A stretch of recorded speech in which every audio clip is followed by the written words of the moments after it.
Hello and welcome back to the pod. Welcome back to the cast, the Future of Web3 podcast, where every week we talk about new things in Web3 and AI. This week we have an interesting article that kind of kicked off something in my mind about security and how AI is affecting security. So a little bit of detail that we were reading was a group of 6 individuals out of Hong Kong were busted for using AI face swapping tools to commit some fraud and do some bank and wire fraud to take out loans in people's names. One of the issues that the banks weren't able to pick up on immediately is they were doing a live visual check and a live selfie check, but they were using face swap AI tech to swap it for the ID that they actually stole. Like, it's a good thing they got caught so soon, but I think it was like 80 cases or something like that they know of that were fraudulent using this AI swap tool. Yeah, it makes you wonder how many other cases are like that, or how many other, because that's just banking, right? You could do that anywhere. But I think one of the more interesting things with that is how easy it is to do that right now. It's easy enough to go out and get a face swap AI. There's dozens of them now. They're all running off, a lot of them running off the same platform. So it's easy to get, it's cheap to get. I'm surprised nobody picked up on that right away, because as soon as you saw it, like you pick up your phone and it'll turn your face into, Prince William or something for me, right? So, but it can do it so quickly and so easily and so cheap, and everybody's kind of played with it a bit. So you would have thought they'd pick up on that, but I think it's somewhat of a consequence of COVID, where all of a sudden we have to very quickly switch from come into the branch, sign everything, verify, blah blah blah, to okay, I guess we can do this over Teams now, because we still got to open accounts. At the end of the day, we still got to run the bank, so we got to find a way to make it happen.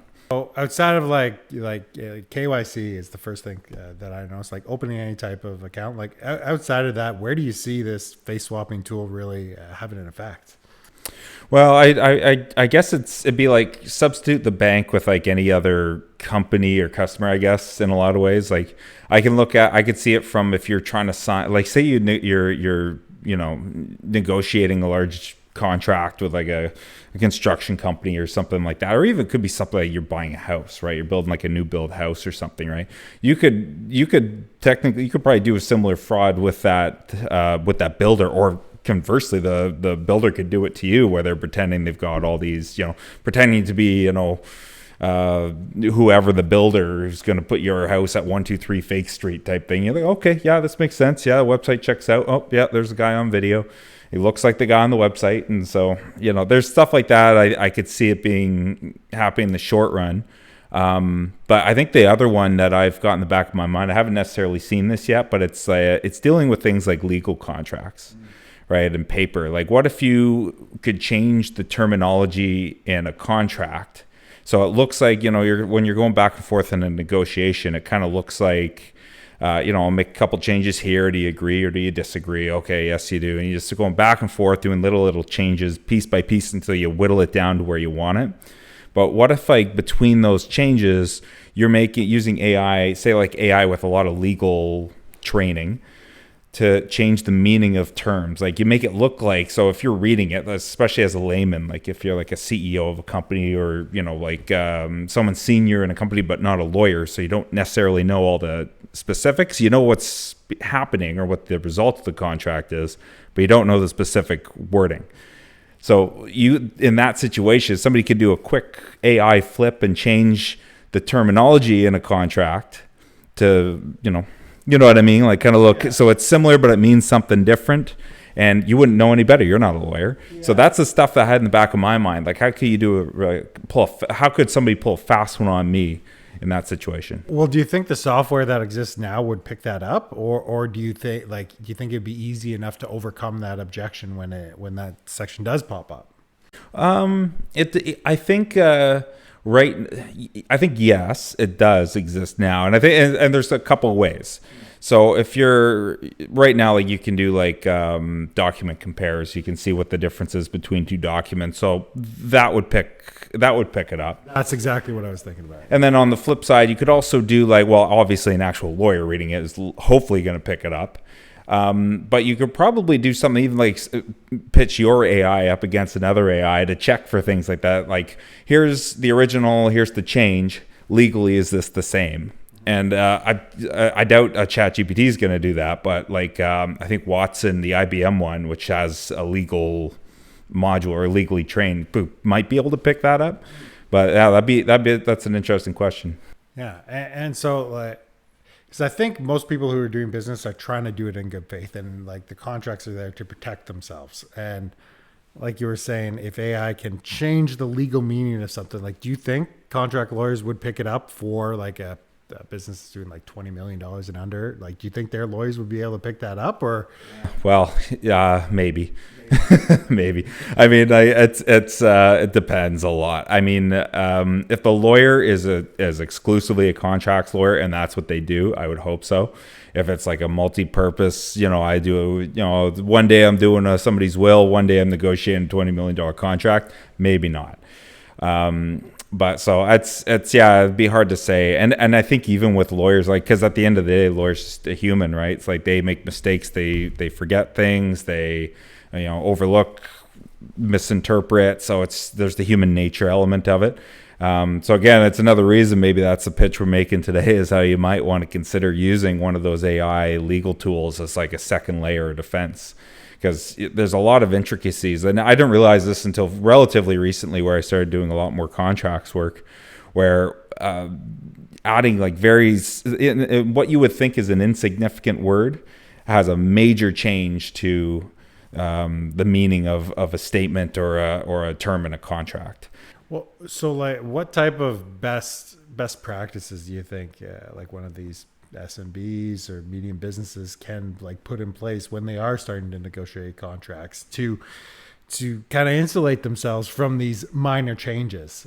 Oh yeah, or even like, yeah, I think what you'd want to do is for sure look at who you're hiring as your legal. Like, again, from someone I worked with very recently, was a small business, and like, when I'm saying small, like they're under $5 million a year in revenue.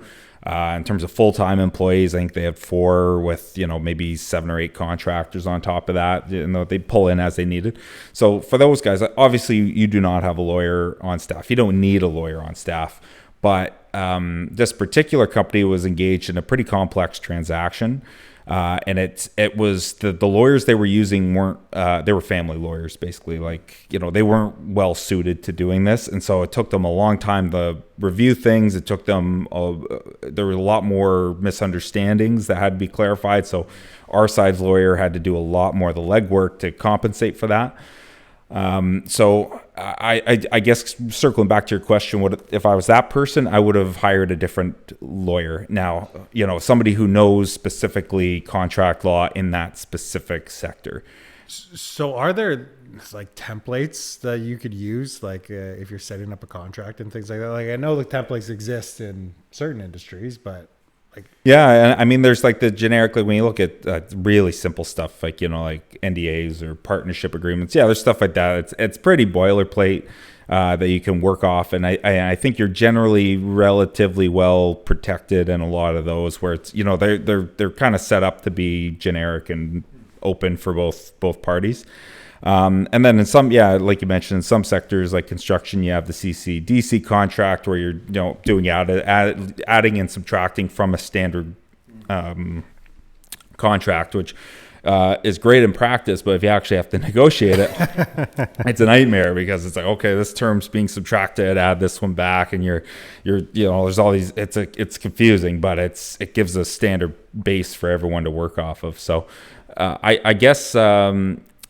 It's keeping things as generic as possible. And when I say generic, as industry standard, maybe is a better way to put it.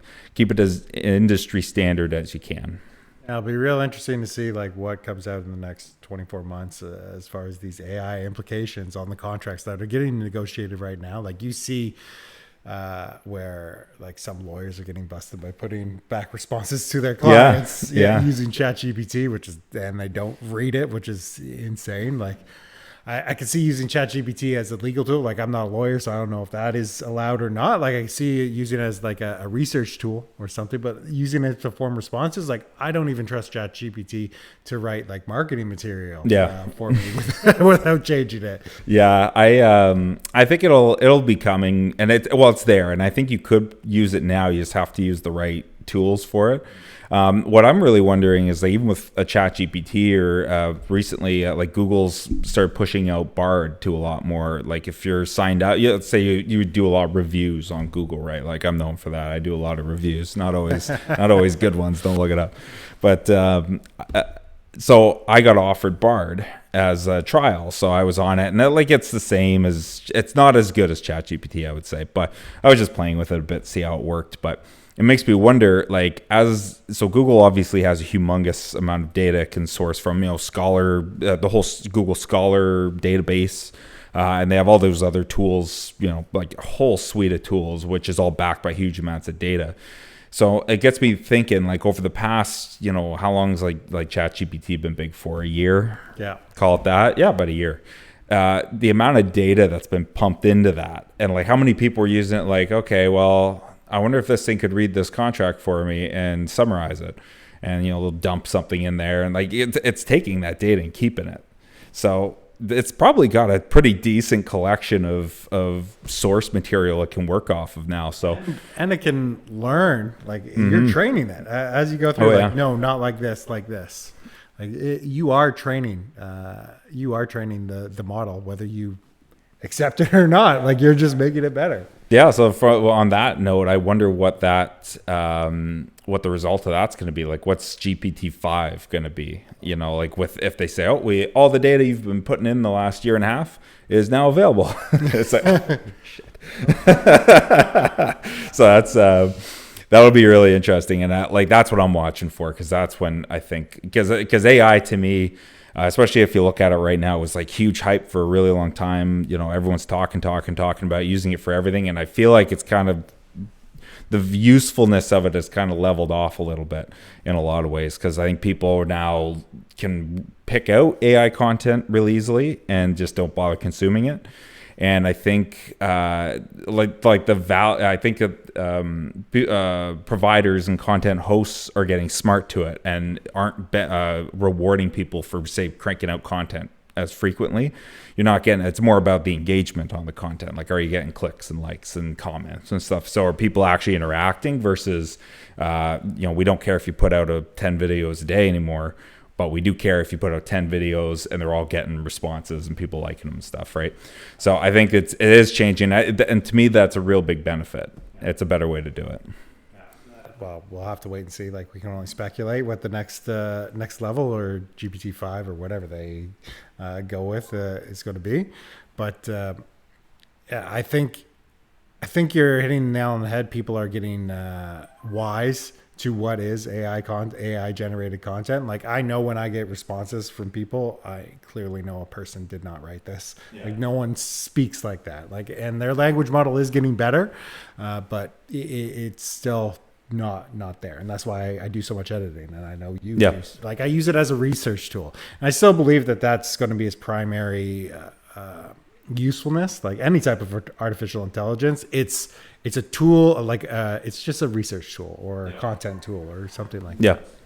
So circling back a little bit to earlier discussion on the fraud piece of things, like I think AI can really disrupt like documents forgeries as I guess the best way to describe it.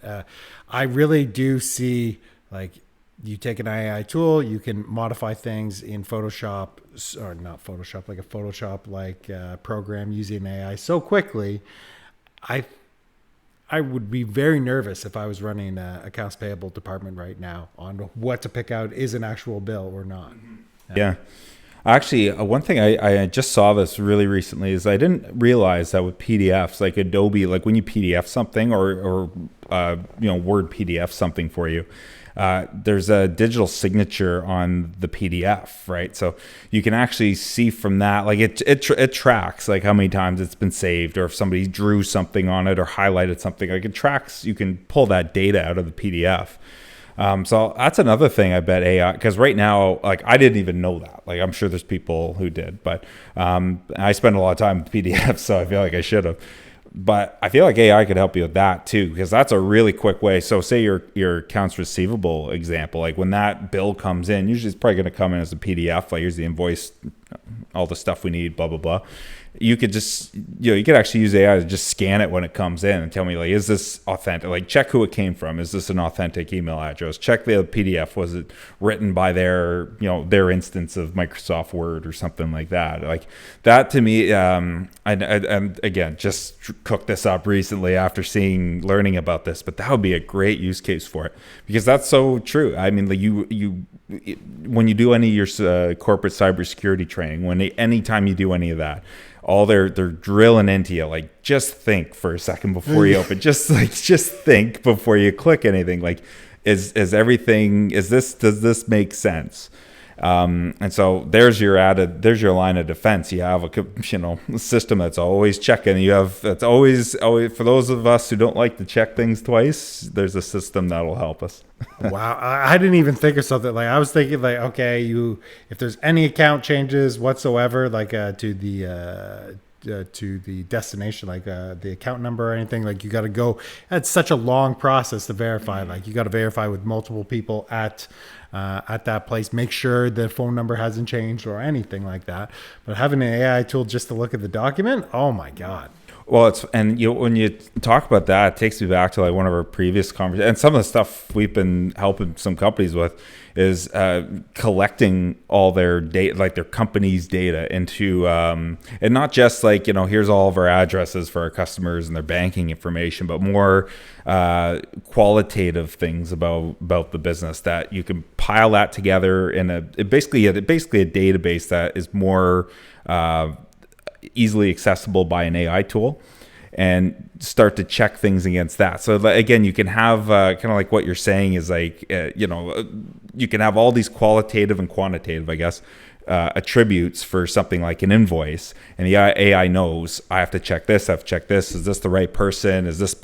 Should this person be copied on this email? So it can just notice things that aren't right, and that's all part of that data question of just taking your company's data and putting it into an AI, or putting it in a format an AI could leverage. Yeah, and we drill on this every episode. Like that's how important it is to get your data ready today for what's coming in the future, whether blockchain, AI, anything. Like it's so important to get your data ready now. Yeah, exactly. And like, so I think so few companies, even bigger companies, really, like everybody wants to do it, but it's this idea that it's a really cumbersome thing to do, and it can be depending on the state you're in, but for most people it's really not that big of a deal. It's a lot of work, but it's not that big of a deal to do it. So and again, you're gonna be doing it one way or another, so you want to bite the bullet now, or you want to do it when you actually need this technology, as opposed to when you're just preparing it and it's a nice to have. Mm-hmm. No, I like that, and I think we can end there. I think we unpacked a couple good ideas this week. Is there anything else you want to touch on? I think for this week, I think that covers it. Really, I mean, it's all about the security side of AI, and just being mindful of that these tools, they can be used for good and saving you time, writing marketing material or whatever, but they can also be used nefariously, very easily. Yeah, but just as easily, like nefariously, they can also be used to checks like PDFs and things like that. Like check the likelihood of authenticity without having to call every single customer and burn through that labor time. Yeah, exactly right. Well, thank you again for joining us this week, and join us again next week. My name is Eric, and this is my co-host Aleck, and see you next week. Thanks, everyone.